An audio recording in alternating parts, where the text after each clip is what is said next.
Welcome to Let's Hear It. Let's Hear It is a podcast for and about the field of foundation and nonprofit communications, produced by its two co-hosts, Eric Brown and Kirk Brown.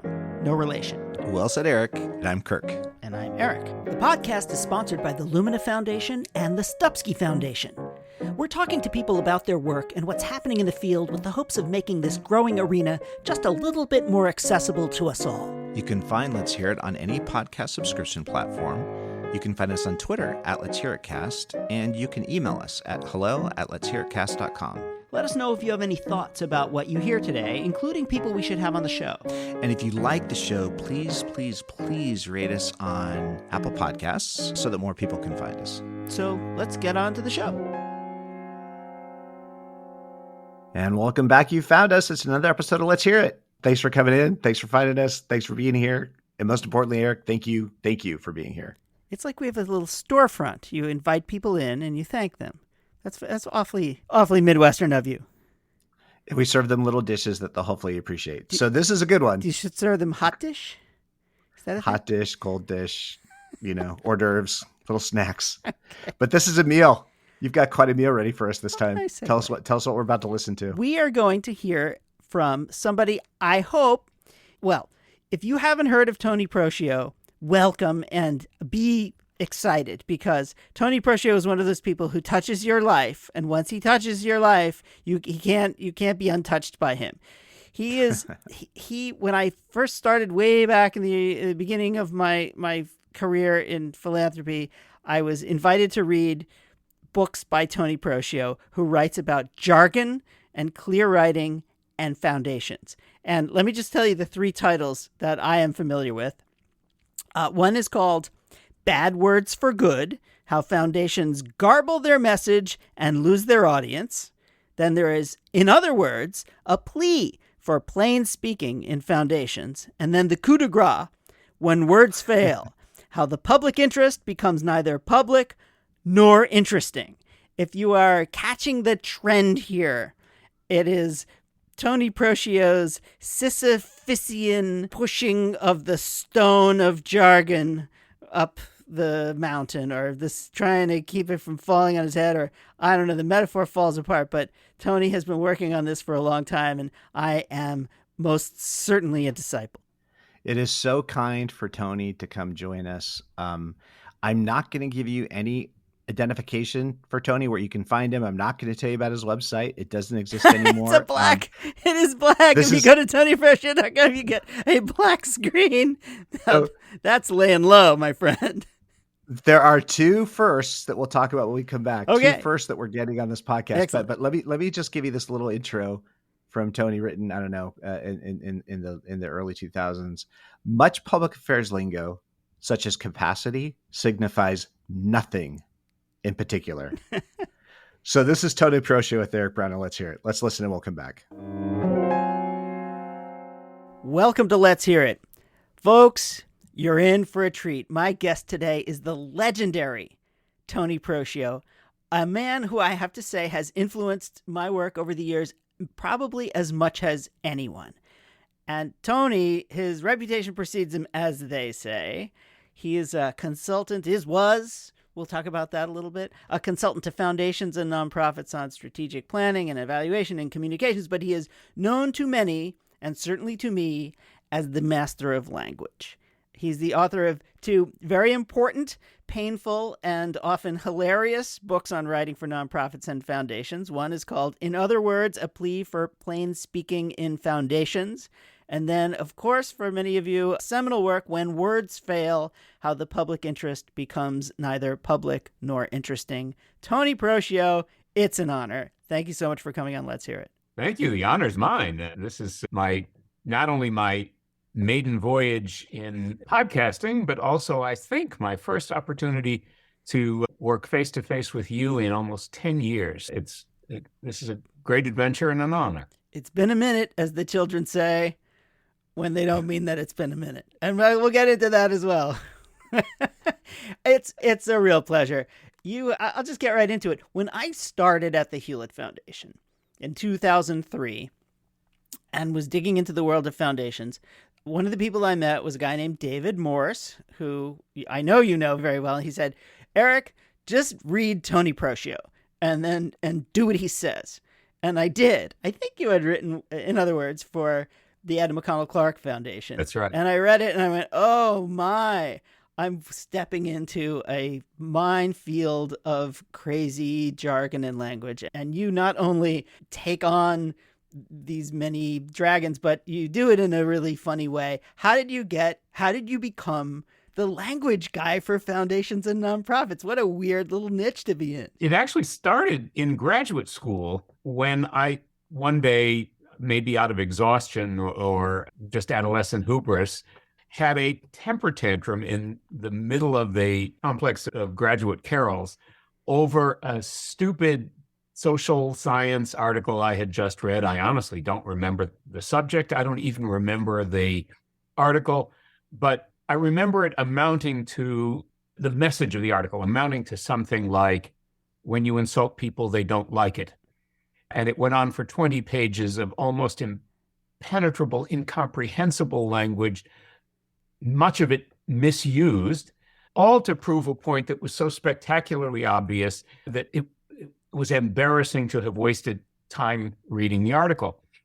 In fact, I'm now almost reenacting the temper tantrum I had 40-some years ago. It still makes me angry. And then I discovered the wonderful, magical Edwin Newman, whose book, A Civil Tongue, I think may be out of print, and if so, it's a tragedy.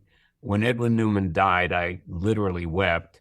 The book is a masterpiece of temper tantrums against the pomposity and impenetrability of social science writing. So he inspired me way back then. And then in 2000, I guess it was 1999, Mike Balin, who was then the president of the Adam McConnell Clark Foundation, had a similar temper tantrum in my presence, where I was able to join him and we became a duet. And we spent a good hour just pounding the table over stupid stuff we had to read until he finally said, why don't you write something about it? And I did. I essentially put portions of my temper tantrum into print with their support and, I have to say, great encouragement and guidance. A nice paid temper tantrum then it was. Some people just are blessed by the gods in this life. I got paid to vent my spleen, and really there's nothing better than that. No, that's a very good point. Needless to say, the foundation world, I've railed against how the foundation world and the nonprofit world uses language for a long time, mostly just channeling my inner Proscio, which can cause for, it's a good thing I have a nice thick stomach lining, because channeling one's inner Proscio can cause a little bit of roiling down there. But it was a target-rich environment, to quote that great philosopher Donald Rumsfeld. Where did you get started, and how did your spleen venting go? What was your process? I started with words that I thought were actually jargon. That is, technical words that are used in ways that ordinary English speakers don't use them. So I started chasing after things that made the business of philanthropy and the public interest incomprehensible to outsiders. I started with words like capacity, which foundations and nonprofits use to mean all kinds of rather technical things about how organizations are put together and grow and get stronger and better. But the word conjures an encyclopedia of different meanings to insiders and absolutely no meaning to outsiders. That was the kind of thing I got started on. I was really looking for words that are used in the nonprofit sector in a way that's almost incomprehensible to people who are on the outside. But what I learned after writing the first essay was that people out in the field were seriously irritated, and rightly irritated, by a lot of words that aren't actually technical. They're just overused or pompous or repetitious or just boring. And it was the steady, insistent, hypnotic use and reuse of these same old words that really got people fired up. And it was the reaction to my first essay that got me to focus on that. So you may or may not have noticed that as I wrote more, the words got less and less technical and more abstract and boring and repetitious. That to me is what I think is really destroys the writing in the public sector and in the nonprofit world. Here's where we start to embody the two Muppets in the balcony, because I totally share your frustration. I know that I don't think either of us has a degree in psychology or psychiatry, as the case may be, but why do you think people do that? What is behind trying to obfuscate? I think there are three things that kind of drive people who are, let's stipulate from the beginning, good people doing good things and trying to inspire other people with the good work they're doing. So we're going to just set the question of virtue and sincerity aside. No evil motives are behind this. Okay, good. I don't think there are any Illuminati out there trying to destroy the nonprofit world with ugly language. I've been thinking about this. It seems to me there are three basic impulses that drive people to use ugly, boring language and overuse it. And the first and most obvious one is just habit. People don't have a lot of time, or at least they don't want to spend a lot of time formulating their thoughts. Once they've found a way to say something that works for them, they may not even know whether it works for anybody else, but they'll just stick with it and say it over and over again, never realizing that the formulation they're so in love with might not be very interesting or accurate or useful, but also not realizing that they're now overusing it and repeating themselves. I saw on a website recently, it's a good example of this, a very prominent foundation that part of what they do is reimagining philanthropy to catalyze leaders and organizations driving social justice and building movements. Don't ask me to begin to explain what that means. Can you? But look at all those words that you hear all the time. Reimagining. Everybody reimagines everything, and catalyzing and driving. These are just, they're the standard verbs. It's like a jelly bean jar. You just reach in the jar, you pull some out, and you get some reimagining, and you get some catalyzing, and you get some driving. It's just a gerund pileup is what it is. Exactly. And it's all the same gerunds over and over. But I actually stumbled over how you catalyze leaders. And then I'm trying to picture the chemical process involved in the catalysis. I believe it happens at conception. It may very well at a moment that should not be public matter, but anyway, that's what this foundation claims to be doing. And it was, for me, the perfect example of just writing by habit. I'm sure they reimagine and catalyze and drive everything. But there's another impulse that I think has really grown in the last several years since I stopped writing those essays. That's fear of saying the wrong thing. You fall into a kind of a timid crouch and say the things that Twitter approved of that never got you in trouble. Say them over and over again for fear that, God forbid, you say some new thing and somebody might object to it. I'm not even talking about political correctness. I'm just talking about covering your own backside. Many years ago, in an experience that was at once alluring and terrifying, I worked for a couple of years for the United Nations.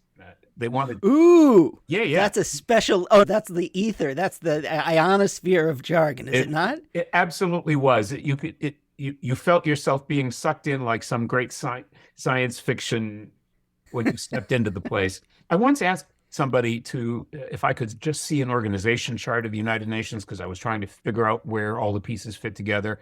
And he told me that anyone who's ever looked at an organization chart of the United Nations has turned to stone.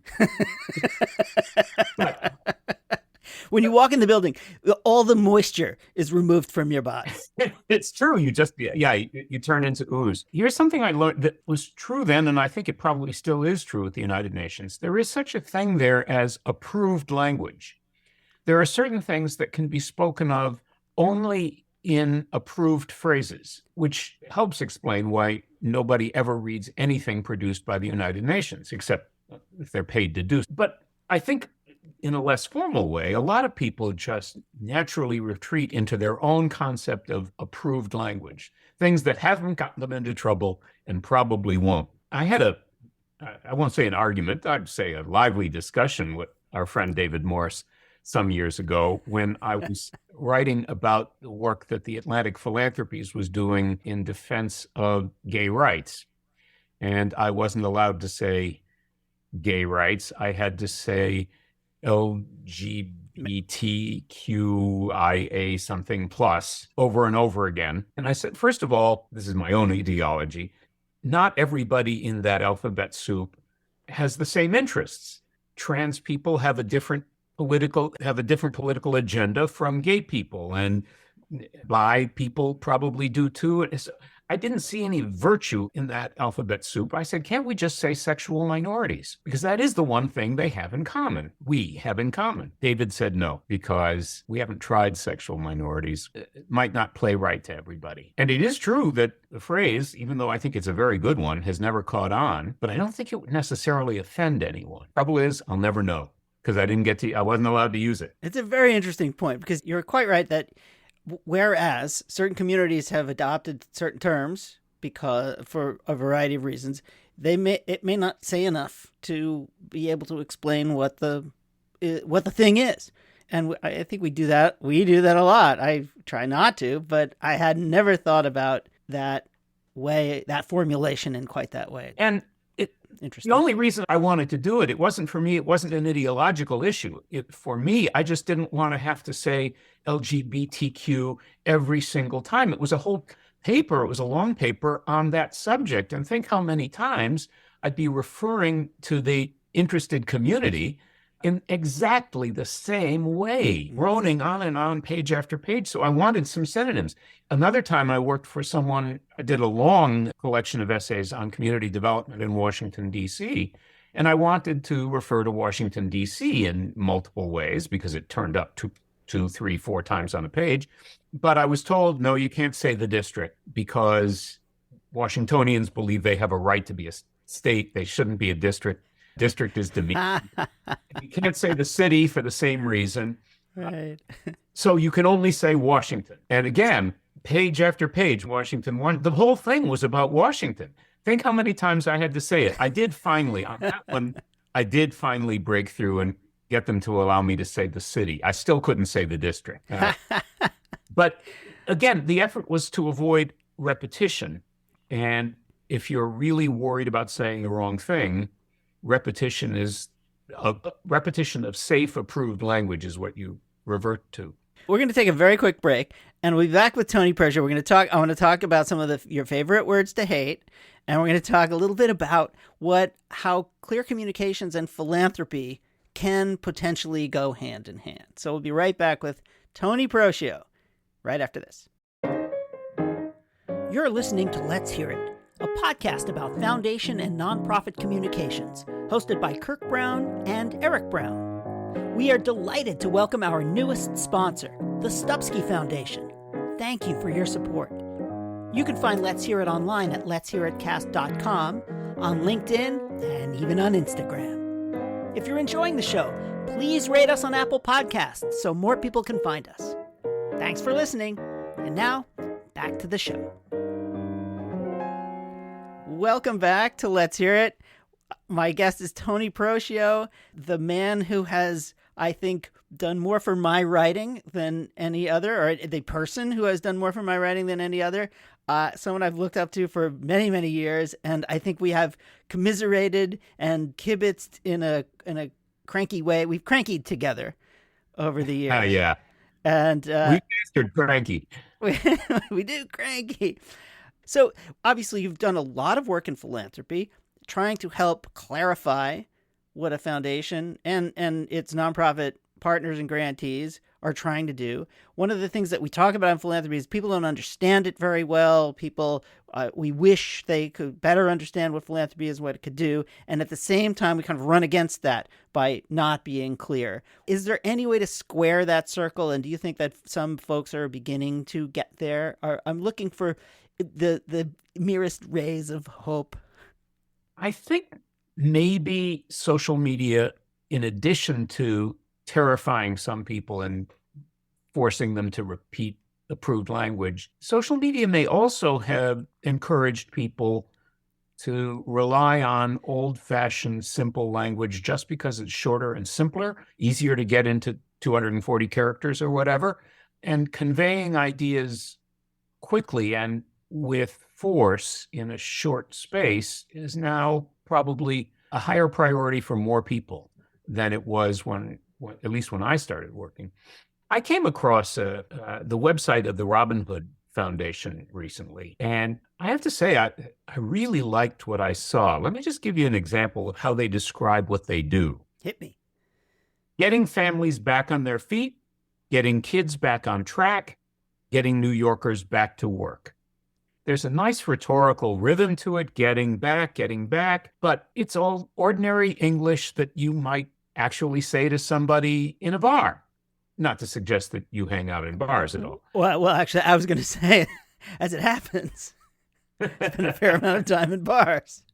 We've actually done episodes in bars, believe it or not. See, I approve of that sort of thing. Thank you. It was my favorite interview technique when I was a reporter, for the obvious reason that it makes people a lot more cooperative. Clearly, especially by the third hour or so. Until they get belligerent, and then, damn it. Right. On the subject of the Robin Hood Foundation, I was really impressed, but they still used impactful a lot. They described a lot of things as scalable, just meaning they could get bigger. And they repeatedly used the verb to partner, meaning I have no idea what, because everybody partners all the time and it's never clear. I think it just means they get along. But with all of those infractions, because nobody's perfect, it's a really good, lively, conversational website. And I was asking myself, why is it that they're so much better than the other foundations? And one perhaps overly obvious reason is they have to raise money. The Robin Hood Foundation isn't endowed. They need to get money every year, and that means they have to sell what they're doing in terms that people will find understandable and exciting. They don't have the luxury of just droning on because their endowment isn't going to go away. I've long said foundations have no enemies in nature, and so therefore, they don't have very sharp teeth and they can't run fast, but they don't have to. So they can say whatever they want. Who's going to say no? We're not taking your money because you use the word space a lot. Well, worse, because they give money away to people who need to persuade them to do so. Every verbal foible from a foundation gets repeated and multiplied out there among all the supplicants who feel that they have to talk in the foundation's language. The main reason I focused mostly on foundations and not on operating nonprofits in my essays is everything they do wrong, they multiply out in the hungry world. Right. Oh, no, I hadn't thought of that either, but you're absolutely right. Do not encourage bad behavior just because you can do it. So what are some of your favorite words to hate? Do you have any? What's the terrible 10 or the I don't know, the despicable dozen, or terrible 2? I'm going to give you a couple, and I've already mentioned a couple, but I also don't want people to freeze when they come to a sentence in which the word capacity really fits. Rather than to treat it as an evil word, if you really need to use it, explain it. Start off, at least, with ordinary conversational English that describes what capacity means, and then go ahead and use it. The goal here isn't to make people freeze up or become self-conscious. The goal is the opposite, to encourage them to say to the world what they would say to their partner or their daughter or the guy in the next chair at the bar. I want to, not to lionize the Robin Hood Foundation over much, but one of the things I admired about their website is they don't say capacity. Here's what they do say: that we provide grantees with assistance in marketing, board placement, whatever we can do to enable their success. It's an expression that's as broad and all-encompassing as the word capacity, but it gives you some ideas about the kinds of things that they actually help organizations do. And then they acknowledge that there's also a big, broad world that we're not going to describe in detail. It feels human in a way that capacity doesn't, and it provides a little bit of specificity. Now, I wish they hadn't said, we provide grantees with assistance. It would have been much nicer to say we help grantees. There's some phobia in the nonprofit world about using the verb to help. I'm not sure what it is. You've had more experience out there with this than I have. Maybe you understand it. I can't. But still, when they got to what they do in what we tremble to call capacity building, when they got to it, they talked about actual things, marketing, board placement, and then acknowledged that there's a lot else. So capacity would be is still my number one. It has been for many years. But I mentioned earlier to partner. People have written to me to say it's not a verb, it's a noun. And in conversational English, that's true. As it turns out, there's a pretty long history of the use of the verb partner. So I can't say the dictionary forbids it or proper English forbids it or history forbids it. All I can say is it doesn't mean a damn thing. If you enter into a partnership, you've probably hired legal counsel, and the nature of that partnership is probably spelled out in some detail. If you haven't, you should have. And that detail is probably different from one partnership to the next. But when nonprofits use it, they apply it to everybody that they're not actually suing. And it's so far beyond meaningless, beyond any ability to comprehend what they're actually talking about, that I think it does real harm. It suggests almost subliminally that these people are probably talking through their hat.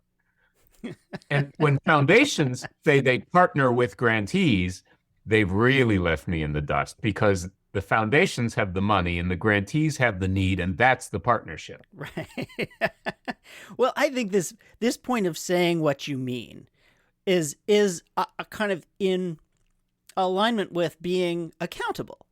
Because if you say what you mean, then you have to do what you say. If you don't say what you mean, you don't have to do a damn thing. And I think that lack of accountability is one of the things that plagues foundations, because, as we have already noted, they have no enemies in nature. The only thing that they are responsive to is, I guess, the Senate Judiciary Committee, which can make them pay out 6% instead of 5%, and maybe the IRS, which would take away their 501c3 status, which has never happened unless in the absence of criminal malfeasance. So there's like no enemies in nature, and so therefore, and the only thing that you need to be accountable to is your values. And for the foundations that do that, I think they're better at being direct. They're better at saying, here's what we're trying to achieve and here's how we're going to do it. And they're probably less likely to lapse into that vague, misty world of space and leveraging things in the such and such space, whatever, because it means nothing. Are there, just in the few minutes that we have left, do you have any advice that the person coming up in some foundation can start to do to begin to move this, to turn this ocean liner or the oil tanker or some other dangerous device around so that we can get to where we need to go? I've started to believe that technology might be a help here. I have fallen in love with the many recording and transcription apps that have made my life much easier. One thing you can do with a recording and transcription app is talk to it the way you would talk to somebody else. Or maybe you actually do talk to somebody else and you turn the recorder on and tell this other person, presumably a real human outside of your line of work who doesn't speak your rarefied language. As you tell this person what you do or what you'd like to do or what you might propose doing in ordinary English, one of these apps will transcribe it for you. And you'll be able to read how your own human soul actually talks when it's not writing a board memo. I think it can be therapeutic and maybe even a help to good writing. But the more a piece of writing sounds like a human conversation and the less it sounds like a mathematical formula, the more effective it's going to be. So here's one way of getting real conversation onto the page and looking at it and seeing what you might learn from it.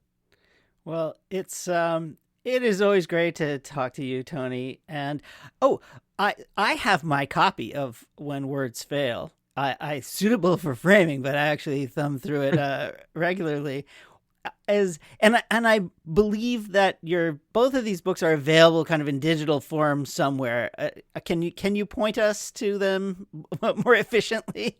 I used to be able. I have retired, and I have taken down my website for fear that somebody thinks I might be available to work, and I'm not.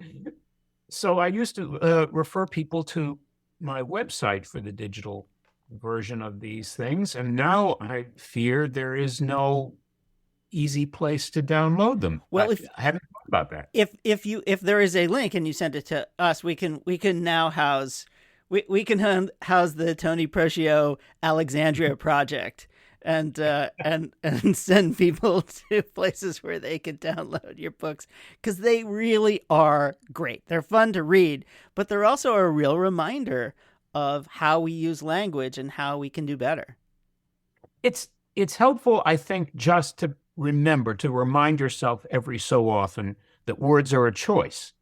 That you don't have to fall into some approved text, that you don't have to write like somebody you aren't.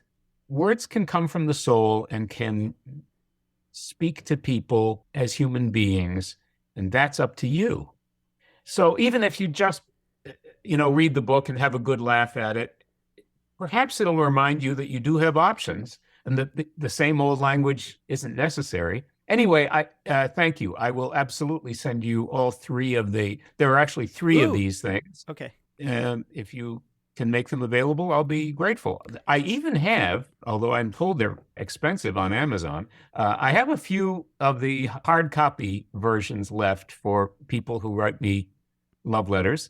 Oh. So I don't distribute very many of those because I don't get very many love letters.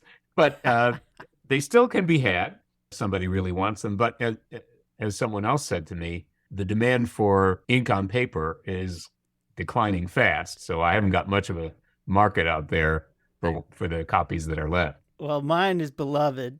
I've given many away. At one point I had a rather large cache of them, but I've given them away as gifts to friends over the years, to truly trusted and beloved people who I know would appreciate them. Well, Tony Proscio, what a pleasure. It is great to talk to you. Thank you for your lifetime of great work and I would say, enormous contribution that you have made to our field. It's really a pleasure. Well, the pleasure's mine, Eric, and it's always a joy to talk to you. So thanks for this opportunity. Thanks again. Tony Proscio. And we're back. We're back. Did you leverage your capacitation in the podcasting space, Kirk? I got very catalyzed with what I just listened to. And I think I'm replicating as we're speaking. So I had a 69 catalyzed convertible, but it didn't run very well. So here are the first that we got. I believe Tony is the first ever retired person we've had on our podcast. We're all going to be pretty retired. We're going to be retired pretty soon, Kirk. We keep this up. Is that possible? Yeah, it's true. So Tony has tried to sell you nothing. Tony is here selling you nothing. He's just graciously sharing his experience. And this is the second first. This was Tony's first ever podcast, he said. That's true. So what a gracious thing for him to say yes. And Eric, what a gracious thing for you to invite him. And I have to say, hearing this person get on a podcast whose career in this space started by pounding the table over stupid stuff he had to read. Yes. What a great introduction to Tony. I found him to be a really gracious, kind, and awesome guest. Now, I want to talk to you about the perniciousness of language. You said his career in this space. It's so hard. I am. If it was a football game, you'd have a 5-yard penalty for something. I am going to get yellow flags all over the field here. So can we start here? Can we start here? Sure. His whys for where this language come from, I thought were so interesting because isn't the heart of the matter here partly that we use this language because we think it's technical and it denotes expertise, but actually, and what he's pointing out is that it's just empty. It's empty calories, and it just goes out in the ether and doesn't really create the kind of change we're looking for. I mean, is that part of what's going on here, at least? I think it's a number of things. We talked about a little bit about it. One is that if you don't say anything, you can't be held accountable for it. So if you can't say exactly what you're going to do, then nobody can say you didn't do it. So if you say we're going to scale this work, which is like using scale as a verb, I have to tell you, I'm twitching. I twitch a lot when I read and hear. I'm tuning now. If you say we're going to scale this work, that I assume that means we're going to make it bigger.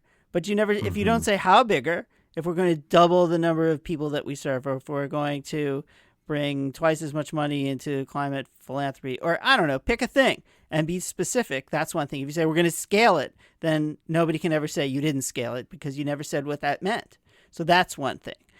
So lack of accountability and vagueness in general allows you to not have to spend the time to be specific. And when you're specific, it takes more time. It's harder. You have to actually say what you mean.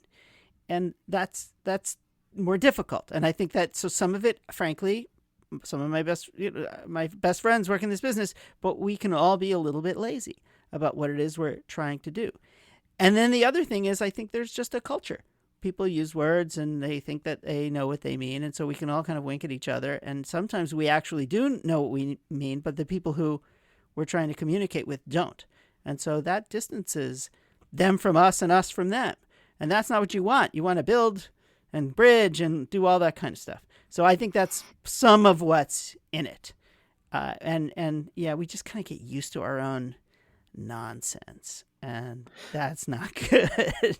Well, and Tony had that gift, and he clearly still has it, of that sort of discerning eye and voice as almost an outsider, right? Like sort of critiquing from the outside what he's reading, what the impact of these words or lack of impact is going to be. But, it's funny. This is definitely not a Glass Houses episode, because you can throw stones. I'm sure it's all over our language all the time on this podcast, in the writing that we do. It's so second. It's just such a habit. We talked about this just being a habit. We fall into these habits. And with the way he was talking about the work and the words he was calling out and the examples you asked him to provide, you suddenly get this image of these empty words going into these empty hallways where people nod and then vacuously. There's a weird kind of like, Big Brother quality to this that I think in a weird way we're all responsible for, right? That we all take some ownership over that, because we all fall into this kind of habit of using these words and repeating them back to each other time and time again. It's true. I'm very cranky about this, as you very well know. Everyone is guilty of it. And the only thing that I can say to folks is do whatever you can to do better. And really think about what it is. What is it I am trying to say? And does this thing that I'm saying do that? Or is this thing that I am saying keeping me from communicating, connecting, really helping people understand what we're trying to achieve, how we're going to achieve it, what good thing happens as a result? That kind of stuff is how you build movements. It's how you get things done. And every time we say we're going to capacitate leverage in the blah, blah, blah space, you just said nothing and you didn't get anything done. And I think that that's not good. And we have to stop that. Yeah. And the problem is, often when we try to speak in plain English, people tell us that we're dumbing down their work, or that we're not serious, or we're not, I don't know, fancy enough or something. And that's, I just don't accept it. I don't accept it. Some of the greatest communicators on the planet are plain speaking folk, and kind of for good and for real. We all know who we're talking about. But when you say what you mean and you're direct and declarative, that's how you move people. Anyway, so that's kind of my take. And like some of the stuff is just kind of funny, he's really snarky and hilariously funny. Like when he says leverage, is the magical multiplication of minimal force. We're going to do something small and leverage will happen as a result. He says a partnership is a love story with a prenuptial agreement. And I'm not sure what he means by that, but it just made me laugh. Like everybody's partnering with something. Well, you talked about getting his books into the podcast feed, and we totally have to do that because, I also appreciate his point here. The goal isn't to freeze up, he said, right? We don't want people to become self-conscious. We're trying to encourage people to become just more authentic and open with how they're communicating. And for me, one of the big challenges here is this notion he described of the fear of saying the wrong thing. Right. That so much of this behavior, so much of these, it's all fear. You're communicating, you're doing your best, you're trying to change minds. You're actually probably communicating up. Like one of the things I was thinking about is, as you guys were talking, who owns this change that we're discussing here? Because so many times as communicators, we're writing for somebody else who's ultimately going to have authority for approving what we're saying. Right. We're often putting words in the mouth of another person, or we're putting words on a website or in a newsletter, whatever the tool or tactic is. Very seldom, sometimes it's the case, but very seldom that communications function owns ultimate authority for what's said and what's put out there. So I think there is an interesting dance here, isn't there, between, let's say, leadership at large, however that gets expressed, and then this notion, this sensibility about common language, right? Because it's like, where do you find the traction? And I kind of feel for, and we've all been this person, and in many respects, we're all still this person. You're the, relatively speaking, more junior person trying to advance this thinking, and you're kind of pushing a string uphill if you're not actually being encouraged and invited by leadership to kind of think this way. Don't you think? Yeah, there's a culture. It's very hard to go against it. And if you're a junior person and you're trying to subvert the dominant paradigm, well, God bless you. But that might be tricky.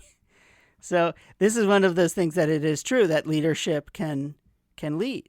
That if you actually say to your organization, we're going to say what we mean, and we're not going to use jargon, and we're going to find ways to connect to our audiences in the ways that they understand and the ways that they speak, and using language and terms and concepts that are meaningful.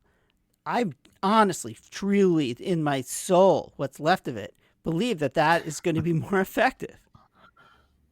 Yeah, well, absolutely right. And calling out the examples from the Robin Hood Foundation, it's just so plain. It enlists you behind, with the mission to hear the language expressed in such plain ways. And then Tony points out, and maybe the reason that's the case is because Robin Hood is actually out there actively raising money. And so they're using language that can enlist people and get engagement. So another kind of thing that I thought about as you guys were talking this through is this weird, I think there's an odd little disconnect showing up on our podcast because we have lots of creativity that's been expressed on this podcast, I think. Like the people that you've been interviewing, right? The people that you've been talking to, and in the handful of times I've had those conversations too, but like really generative, just super cool, doing amazing things, taking real risks, right?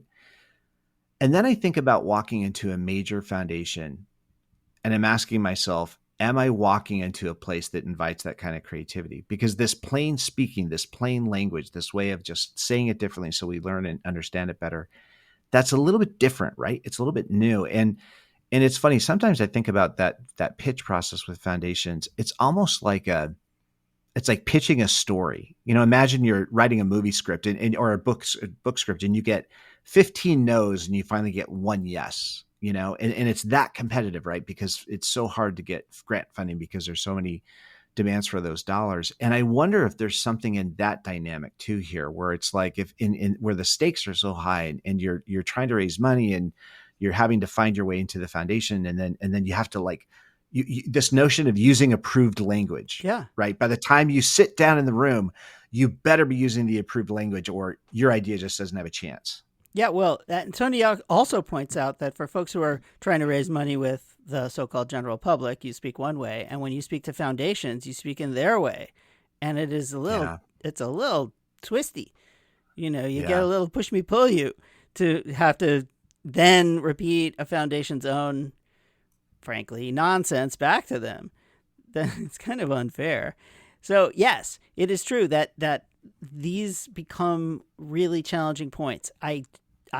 All I can say is that everybody out there, if you're a leader of a foundation, do better. Set a good example. Teach your own staff how to think about communicating.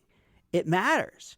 And if you're at a nonprofit, well, certainly there are times when that kind of jargon doesn't work. So great. You have an incentive there, I suppose. But it is very hard not to repeat the stuff back to your funder. I don't know. I just believe that it just makes me crazy. That's all. And it comes from the business world. It comes from the military. The military is brutally jargonic. The business world is, and here in Silicon Valley or in this area, those guys, forget it. They're ridiculous. So we have it all around us. The culture is what it is. And in many ways, I mean, people make it, I think folks think that makes them seem smart. And I don't care. Everybody knows I'm stupid. That's not it's too late for me. Maybe that's my saving grace. I can play the fool. But I also think that it works, that kind of, that clear language matters, and that is how you connect with folks. It's also a way of showing that you are kind of one of everyone. So, well, I was thinking about that. It's like we want to come across not just smart, but we want to show, hey, we're on the team. We're on the same team. And I think Tony's saying, actually, there's a better team to be on, which is the human race. Join the human race. That's right. And I apologize. Everyone's like, oh my God, Eric, what a schmuck. He's such a schmuck about this stuff. So I apologize if I'm being harsh, but I really do think that we can do better. And a lot of folks have. Andy Goodman has been a real champion for clear communications. Spitfire has been a real champion for, a lot of folks out there have done it. It's not just Tony, and I don't have to fall on the sword by myself, but we can do better. We can do better. Yeah, and I don't think anybody claims to be perfect here. And as you guys pointed out, this is about good people doing good things, trying to inspire other people with good work, right? So it's let's lay claim to this power we get access to, which is everybody's access to language and how it can really help transform lives and populations if we use it more effectively. And Tony leaves us with this thought, that words are a choice. It's actually a choice you can make to speak to people as human beings. You have the option to do that. And he gave us that tip, which I love, this notion of how about just try talking about it before you write it, just speak it, talk to a transcription service, see what comes back to you. It's, for me, one of the cool things about doing this podcast has been that part of it, taking all this stuff that we talk about and read about and think about it, and let's just have a conversation. Let's just see what happens when we just kind of play with it, in this wordscape that we get to live in. So, I mean, so I don't think there's any thou shalts or finger pointing, even as you pull. I think there's a mirror being raised here, which again, I think it's really incredible that Tony had that insight to say, look, actually, I've been staring at this and this feels a little bit tricky. So I think this is really great. I also think that clear speaking helps you focus the mind. And in many times when you're thinking about your strategy, or when you're thinking about just anything that you're trying to do on a regular basis, like, what am I actually trying to do? Who am I trying to reach? What do they care about? How do I create messages that are meaningful to them? How am I going to measure success? That kind of clarity is really good for an organization. And then once you have that clarity, articulating it shouldn't be that much more difficult. Yeah, no, that's exactly right. So I would love to give you Tony's website, but it doesn't exist. It's a black box. It's just blackness. I would love to tell you where to find Tony, but I don't think he cares if you find him. He's an undisclosed location. But we will, to the best of our abilities, try to find links to these publications of Tony's, and really encourage you to get your hands on them. And if you can find Tony and send Tony a love letter, because this is the last thing for this person who created so much, just did so much good thinking, so much good work, and now is retired. Tony, thank you. Right? Did Tony receive enough thank yous? Probably not, for pointing these kinds of things out. It's really hard, right? It's a painful thing, as Tony says, it's a painful thing for public affairs writers to admit that this, a certain kind of awful writing really can be a hallmark, of sloppy thinking. So yeah, Tony, this is great. Well, that was great, Tony. Thank you so much. That was so much fun. We'll never be able to do you justice, but we've given it our best shot. We will not. That was Tony Proscio on Let's Hear It. We'll see you next time. Okay, everybody, that's it for this episode. Please let us know if you have any thoughts about what you heard today or people we should have on this show, and that definitely includes yourself. And we'd like to thank John Ali, the tuneful and inspiring composer of our theme music. Our sponsors, the Stupsky Foundation and the Lumina Foundation. And please check out Lumina's terrific podcast, Today's Students, Tomorrow's Talent, and you can find that at luminafoundation.org. We certainly thank today's guest and, of course, all of you. And most importantly, thank you, Mr. Brown. Oh, no. Thank you, Mr. Brown. Okay, everybody. Till next time. Let's hear it.